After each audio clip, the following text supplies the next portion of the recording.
Chers amis, nous sommes heureux de partager avec vous cet extrait du témoignage d'un ancien serviteur du diable. C'est le témoignage d'un pasteur qui a passé près de 25 ans à servir Satan. Ce pasteur avait été adopté par Lucifer comme son enfant depuis son enfance, et a servi fidèlement comme seul maître celui qu'il appelait affectueusement « Papa », jusqu'au jour où par la grâce de Dieu, il a rencontré Jésus, ou plus précisément, il a été rencontré par Jésus. Ce pasteur depuis quelques années, s'est engagé dans le service de son nouveau maître Jésus-Christ, qui a eu pitié de lui et l'a délivré des chaînes et du tourment de l'enfer dans lesquels Satan, son ancien maître impitoyable, l'avait déjà abandonné. Ce témoignage a pour mérite d'un côté, de rassurer les sorciers et autres satanistes, que Jésus-Christ est prêt à pardonner et délivrer tous ceux qui choisissent de faire une repentance honnête et sincère, et de l'autre côté, d'affermir la foi et la confiance des vrais enfants de Dieu en leur Seigneur, Sauveur et Maître Jésus-Christ. J'ai servi le diable pendant 25 ans, j'étais le représentant du 3e degré dans le mystère de l'air. Et j'ai commencé à servir le diable pendant que j'avais l'âge de 2 mois. Quand on parle de 2 mois, vous avez bien affaire à un bébé, c'est pour vous dire que je n'ai pas cherché à être ce que j'étais. Mais ce sont des gens animés d'une mauvaise foi, qui m'ont fait entrer dans le monde mystique. J'ai commencé avec la sorcellerie, j'ai évolué dans la sorcellerie jusqu'à avoir la permission de participer à toutes les réunions de tous les sorciers d'Afrique. On se réunissait dans le désert du Kalahari. Et là, il y avait un démon de haut rang, Hindu Sankara, qui était chargé de prendre les rapports de toutes les réunions et les transmettre à Lucifer Satan. Après l'étape de sorcellerie, je suis entré dans le catch et là j'avais le pouvoir de Tarzan moteur. Après le catch, je suis entré dans la magie indienne qu'on appelle la Magika. Elle est à fusion de 2 magies, la magie égyptienne et l'ancienne magie indienne qu'on appelait magie hindoue. Après j'ai évolué et je suis tombé sur un prêtre qui m'a initié à une autre forme de magie qu'on appelait magie sainte. La magie sainte n'est rien d'autre que la magie catholique. Ce prêtre était un Espagnol, il était de la congrégation des Pères catholiques, il m'avait aussi initié à la magie blanche. Je suis même passé par la Rose-Croix. Et après on m'avait convoqué en NDE. C'est là où j'avais rencontré le premier ministre de Satan. J'y ai aussi travaillé, et après j'ai fait un voyage vers le monde mystique qui est le monde de Pandémonium. Et je suis allé m'y marier avec une femme blanche du nom d'Hélène. J'ai vécu là-bas, j'ai beaucoup travaillé pour le diable jusqu'à ce qu'on me rappela en Inde, et là on m'avait demandé d'amener 4 fûts remplis de sang humain que j'avais donné suite à de nombreux sacrifices humains que je faisais, et à partir de là, on m'a donné le grade de secrétaire de Lucifer. Et après, je suis allé dans le monde Tartarus. Et c'est là où j'ai rencontré Lucifer. Bien aimé, lorsque j'avais vu Lucifer, je n'avais pas cru que c'était lui le diable. Le diable est vraiment beau, et je n'ai jamais vu un être humain qui peut se comparer à Lucifer en beauté. Mais tout cela n'est qu'une apparence, car en lui il n'y a que le mal. J'ai travaillé avec lui jusqu'à ce qu'il me donne l'autorisation de participer à toutes les réunions qu'il organisait avec les satanistes du monde entier. Là on se réunissait au fond de l'eau, c'est-à-dire au croisement de 2 océans, l'océan Atlantique et l'océan Indien. À leur point de rencontre il y a un triangle qu'on appelle le triangle des Bermudes. Quand vous descendez en profondeur, il y a un grand temple qui a une couleur blanche, ce qu'on appelle la maison blanche de Lucifer. Ce qui est drôle, bien aimé, c'est le fait que quand j'étais là-bas, j'avais vu certaines personnes qui se disent hommes de Dieu, et même certains pasteurs qui font beaucoup de bruit. Il y en a même ici à Lubumbashi qui me connaissent. Ils se déguisent en serviteurs de Dieu, mais ils ne sont en réalité que des agents de Satan. LS sont très nombreux ici. Je n'ai pas reçu l'autorisation de citer les noms des gens, mais sachez que tous ceux-là qui se disent serviteurs de Dieu, ne le sont pas tous. Voilà donc brièvement, tout ce que j'ai fait. Je vais vous parler de la magie indienne, et le Seigneur lui-même dans sa souveraineté permettra que je puisse vous expliquer comment je suis entré dans le monde mystique à l'âge de 2 mois. Et je sais très bien que quand je parle de mon initiation à l'âge de 2 mois, plusieurs se posent déjà cette question, comment est-ce qu'un enfant de 2 mois peut être sorcier? Je dis souvent merci à Jésus, parce que quand je vois tout ce qu'il a fait pour moi, ça dépasse mon entendement. Qu'est-ce que j'ai fait au diable pour mériter ça? J'ai eu ma délivrance le 20 décembre 2003. Pendant que j'étais mort, les gens pleuraient déjà et on se préparait pour aller m'enterrer. Mais pendant ce temps, j'étais enchaîné par le diable dans le monde astral, et c'est là où Jésus est intervenu. Jésus, celui qui a la clé de la mort et du séjour des morts, est venu où j'étais, il n'a même pas eu besoin de demander la permission à Satan pour y descendre. Il y est simplement descendu et m'a libéré, moi qui étais déjà mort, moi qui étais déjà dans le séjour des morts. Que son nom soit glorifié. Amen. Après ma délivrance, j'étais vraiment triste, surtout quand je faisais la rétrospection de ma vie, et voyais tout ce que j'avais fait. Cela me faisait très mal et le Seigneur dans cette détresse-là, lui qui est le secours qui ne manque jamais dans la détresse, m'a visité par le Saint-Esprit. Je ne suis pas spécial, je ne suis pas extraordinaire. Il y a des gens comme moi, qui sont entrés dans le satanisme, mais qui n'ont pas eu la chance d'en sortir vivants. Il y en a qui sont devenus fous. Mais qu'est-ce que j'ai donné à Jésus pour être délivré? C'est juste une grâce vraiment particulière que le Seigneur m'a accordée.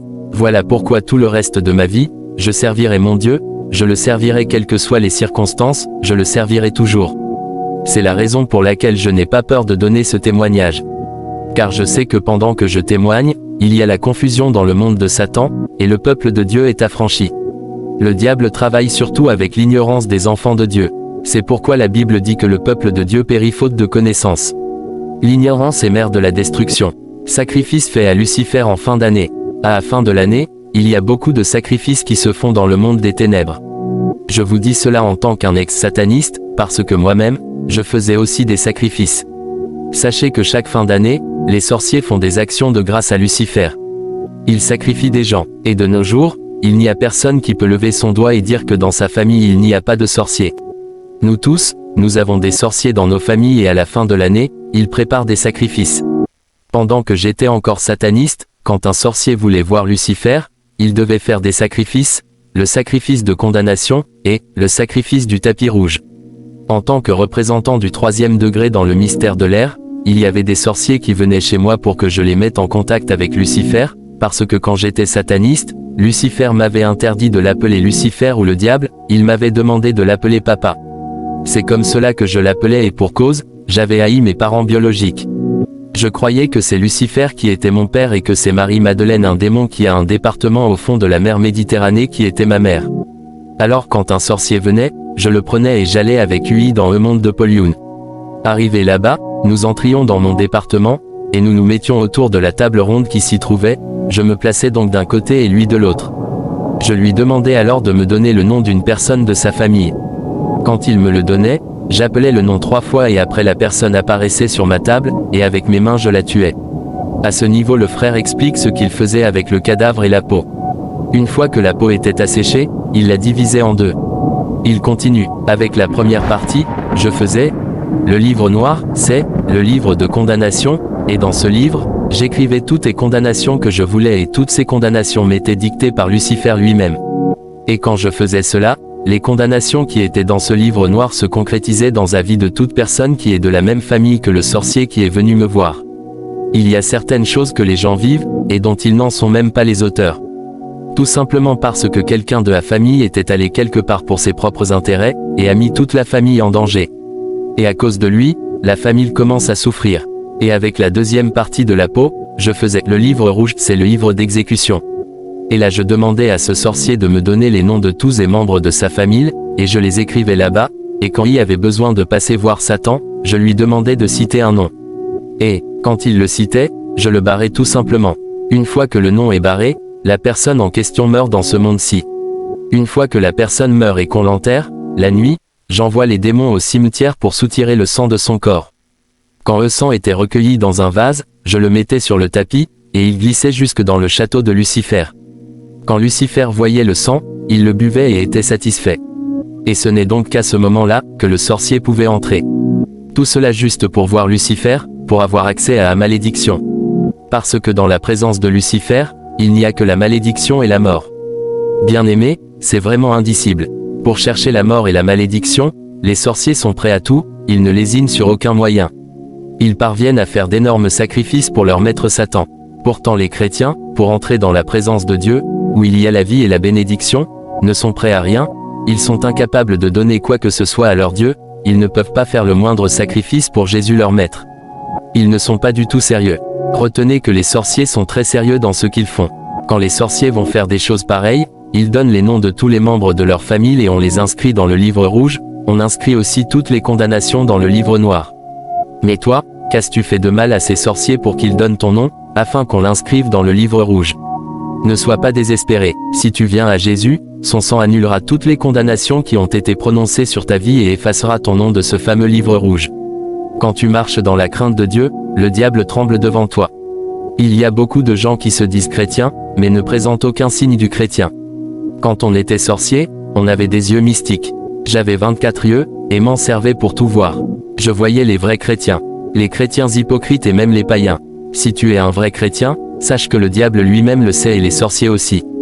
Mais si tu es un chrétien hypocrite, ils le savent également. Parce qu'on voyait est vrai chrétien avec des signes. En parlant de la magie indienne. La magie indienne est la fusion de deux magies, la magie hindoue et la magie égyptienne. Dans le monde entier, c'est la magie égyptienne qui était au-dessus de toutes les autres magies. Il y avait l'incarnation de Lucifer dans tous les pharaons et ce pouvoir se transférait de manière héréditaire. Et puis, il est arrivé un temps, où il y avait un pharaon qui n'avait pas de fils. Ainsi avant de mourir, il a pris une pierre blanche, l'a emmenée au fleuve Nil et y a gravé une phrase qui résume tout le pouvoir de la magie égyptienne. La pierre qu'il y avait laissée était descendue en profondeur. Et des années plus tard, dans le département de la magie catholique, c'est-à-dire au Vatican, juste à titre de rappel, le Vatican est un État dans un État, on avait besoin d'implanter la religion catholique en Égypte. Et c'est ainsi que le pape avait choisi Gandhi, un prêtre qui avait le grade de grand prêtre, c'est-à-dire évêque. On lui avait donné la mission d'aller implanter la doctrine catholique en Égypte. En allant en Égypte, il a transité par l'Asie.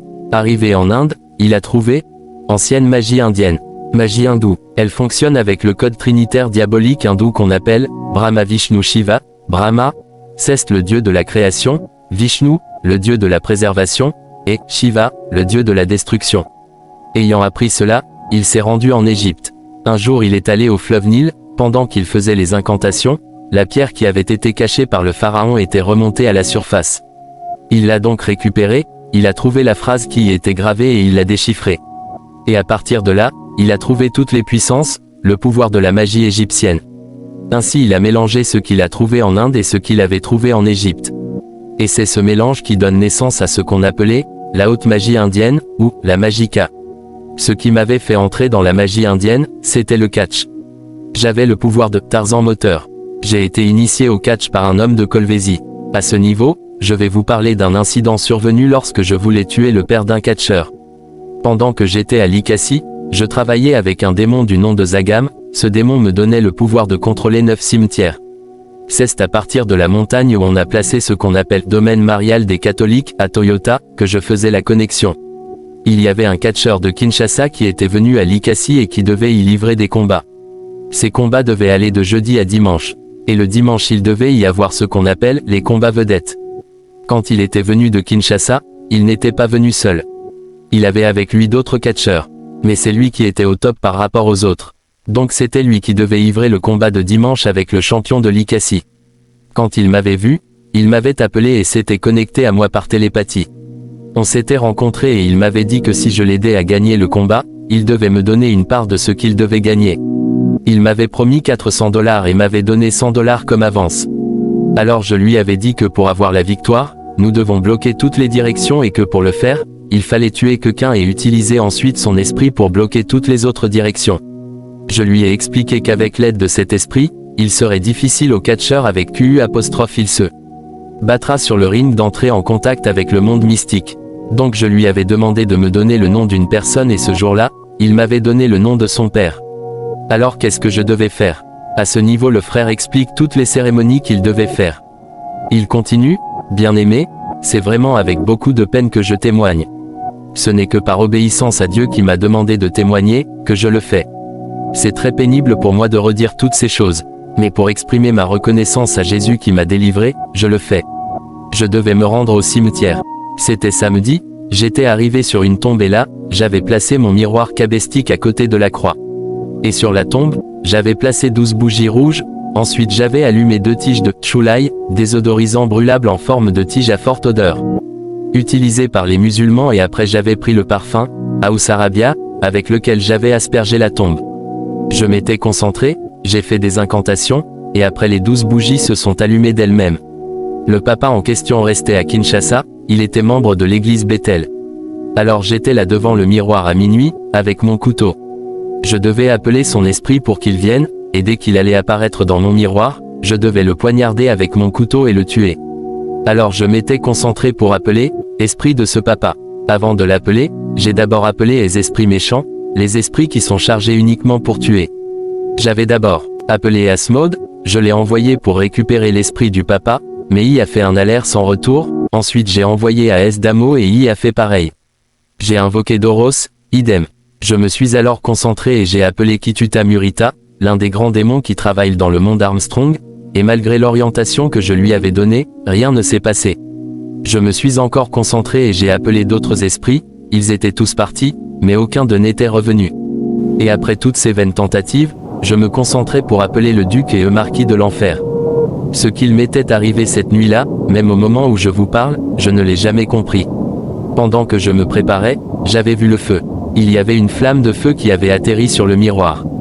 Mon miroir s'était brisé, moi-même j'étais projeté à une certaine distance et j'étais tombé de l'autre côté, même mes bougies s'étaient éteintes. Quand j'étais projeté, j'étais plongé dans un profond sommeil et je ne m'étais réveillé que le matin vers 6h30. C'était déjà dimanche, j'avais regardé mon miroir brisé et j'étais rentré à la maison. Le dimanche, ce catcheur est allé livrer le combat et ce jour on l'avait correctement frappé. Un jour plus tard, I était tombé malade, et après on l'avait acheminé à l'hôpital d'Ako à Likassi. À chaque visite du médecin, la maladie ne faisait que changer de nom et le 4e jour, ce catcheur est mort. Lui qui cherchait à tuer son père chrétien, a lui-même trouvé la mort. Bien-aimés dans le Seigneur, même si vos ennemis ont creusé des trous, je vous assure, si vous restez fidèles au Seigneur Jésus, ils vont eux-mêmes tomber dans leurs propres trous. Avec mes bougies allumées, il y avait certes le feu, mais comme ce papa l'a été chrétien, son Dieu à lui est aussi un feu dévorant et c'est ce feu que j'avais vu venir. Et les feux de bougies qui étaient allumés, s'étaient éteints parce que le véritable feu était là. Bien-aimés, si vous craignez le Seigneur Jésus, tout ce que Lucifer peut chercher à faire contre vous sera nul et sans effet, et même tous ceux-là qui vont essayer de faire des projets contre vous échoueront et tout ce qu'ils feront retournera sur eux-mêmes, avec des effets immédiats au nom de Jésus. Lisons 2 Rois chapitre 6 versets 16 à 19, il répondit, « Ne crains point, car ceux qui sont avec nous sont en plus grand nombre que ceux qui sont avec eux. » Élisée pria, et dit, « Éternel, ouvre ses yeux, pour qu'il voie. » Et l'Éternel ouvrit les yeux du serviteur, qui vit la montagne pleine de chevaux et de chars de feu autour d'Élisée. Les Syriens descendirent vers Élisée. Il adressa alors cette prière à l'Éternel, « Daigne frapper d'aveuglement cette nation. » Et l'Éternel les frappa d'aveuglement, selon la parole d'Élisée. Élisée leur dit, « Ce n'est pas ici le chemin, et ce n'est pas ici la ville, suivez-moi, et je vous conduirai vers l'homme que vous cherchez. » Et il les conduisit à Samarie. Vous devez chaque fois demander à Dieu de frapper tous vos ennemis d'aveuglement. Bien-aimés, si nous sommes dans une communion parfaite avec le Seigneur, toutes les paroles qui sortiront de nos bouches seront agréées par Dieu. Sachez que le monde dans lequel nous vivons est un monde qui est sous la domination du diable. Depuis sa chute, le diable sait qu'il lui reste peu de temps et dans sa perdition, il veut entraîner avec lui tout le monde. Le diable existe, il existe vraiment. Et sa mission est de dévier les humains, de les faire sortir de la volonté de Dieu. Étant au service de Lucifer, je pouvais le représenter comme un fantôme. J'avais le pouvoir de métamorphose, je pouvais me transformer en moustique, en grenouille, en hibou, en épervier, en crocodile, en serpent, etc. Lucifer m'avait même donné le pouvoir de me transformer en femme pour faire tomber les serviteurs de Dieu dans l'adultère. Étant chez le diable, j'ai vu sa gloire, j'ai vu son organisation et j'ai fini par conclure que le diable est puissant. Même aujourd'hui je reconnais que le diable est puissant mais Jésus est tout-puissant, Jésus est au-dessus de toute chose, il fait trembler le diable et tous ses acolytes. Je me rappelle un jour, nous étions dans le monde de Tartarus. On était en pleine réunion avec Lucifer. Il y avait un sataniste du Togo qui avait cité le nom de Jésus par erreur et nous tous étions dans la salle, étions projetés par terre même Lucifer. Lucifer était tombé de son trône et s'était retrouvé par terre. Bien-aimés, au nom de Jésus, tout genou doit fléchir et toute langue doit confesser que Jésus est Seigneur, y compris ceux du diable. Nous n'avons pas à craindre le diable, si réellement nous sommes dans une bonne relation avec Jésus.